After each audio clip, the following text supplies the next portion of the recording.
નમસ્તે મિત્રો, ગુજરાત રાજ્યમાં આજના વરસાદની વાત કરીએ તે પહેલાં તમે નવા હો તો શેર, લાઇક અને સબસ્ક્રાઇબ કરતા રહેજો. નમસ્કાર.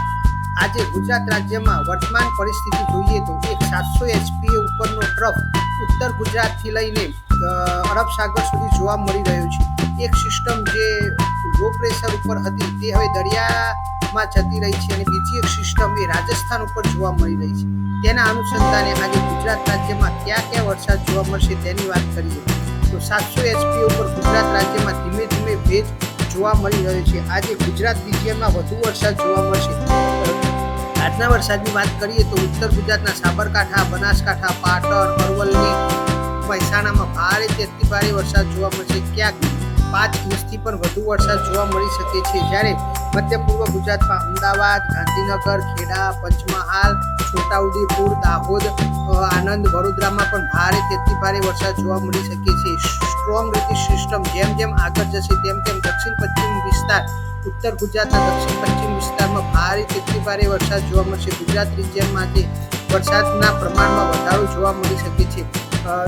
દક્ષિણ ગુજરાતની પણ વાત કરીએ તો દક્ષિણ ગુજરાતમાં પણ સુરત, ડાંગ, તાપી, આહવા વલસાડમાં પણ ભારે વરસાદ જોવા મળશે. આજે સૌરાષ્ટ્રમાં ઓછો વરસાદ જોવા મળશે, પરંતુ ક્યાંક લોકલ સિસ્ટમના કારણે સૌરાષ્ટ્રના બાકીના વિસ્તારોમાં પણ હળવા ઝાપટા જોવા મળી શકે છે.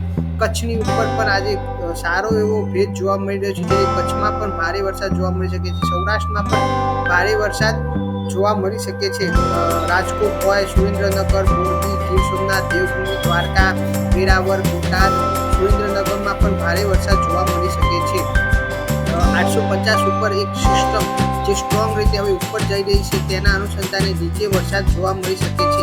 500 એચપી ઉપર ગુજરાત રાજ્યમાં ભેજ જોઈએ તો 500 એચપી ઉપર ઉત્તર ગુજરાત ઉપર જોરદાર ભેજ જોવા મળી રહ્યું છે, જેથી ઉત્તર ગુજરાત હોય, મધ્ય પૂર્વ ગુજરાત હોય, ઉત્તર સૌરાષ્ટ્રમાં ભારેથી અતિ ભારે વરસાદ જોવા મળશે. આજે ભારે વરસાદ માટે તૈયાર થઈ જજો. બપોર બાદ ઉત્તર ગુજરાત, મધ્ય પૂર્વ ગુજરાત, ઉત્તર સૌરાષ્ટ્રમાં ભારેથી અતિ ભારે વરસાદ જોવા મળી શકે છે. તમારા મિત્રને શેર કરતા રહો, લાઈક અને સબસ્ક્રાઇબ કરતા રહો. જ્યાં પણ વીજળી વધુ જોવા મળે ત્યાં સુરક્ષિત જગ્યાએ પહોંચી જજો. નમસ્કાર.